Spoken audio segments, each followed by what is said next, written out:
Hello guys, Season 13 po ng What is Written Truly Happen, Part 6.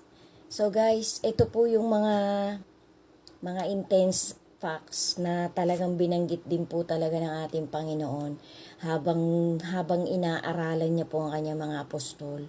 Kasi nga po nagtatanong na po palagi ang mga apostol niya nung medyo malapit na pong mangyari sa kanya yung kalbaryo niya na paano ba talaga namin malalaman, Rabay, sabing ganun sa kanya ng mga apostol niya. Kung paano namin malalaman na pabalikan na ulit.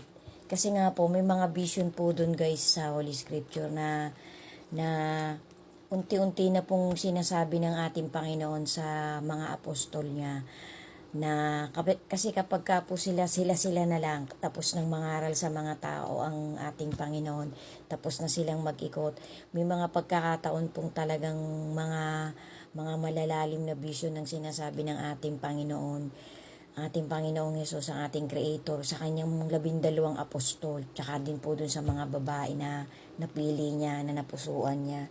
Ito po yung mga sinasabi na which is talaga pong nangyayari na to napakatagal na pong panahon. Kaya lang po, habang papalapit po ng papalapit yung pinakahuling palatandaan na malapit na siyang dumating, ito po yung mga talagang nangyayari na which is ito din po yung sinasabi nung mga matatalinong tao ngayong generation natin, mga genius na scientist, yung pong mga matutuwid na mga ngaral ng huling generation natin. Ito po, yun daw po mga famines, patindi ng patindi, earthquakes, mga matitinding kalamidad, mga volcano eruption, tapos yung mga labanan po ng mga bansang karatig bansa ng bawat bansa, tapos yung malalakas na bansa.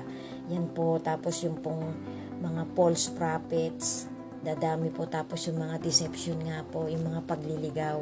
Yan po yung mga matitinding evidence na which is nakikita na talaga natin guys. Kaya mas maganda po talaga maging alerto tayo guys, kasi napakamahalaga po ng kaligtasan ng ating kaluluwa. Hindi po talaga natin pangahawakan yung mga katalinuhan natin, yung mga kayamanang pinangahawakan natin, yung mga mansions, yung mga magagandang sasakyan. Hindi po yan mahalaga guys. Ang napaka-importante po yung kaligtasan na makakamit ng bawat isa sa atin kapag patuloy-tuloy tayong magkakaroon ng faith sa ating Panginoon. Sundan niyo pa po guys. To God be the glory po. Thank you po for watching. God bless us all po.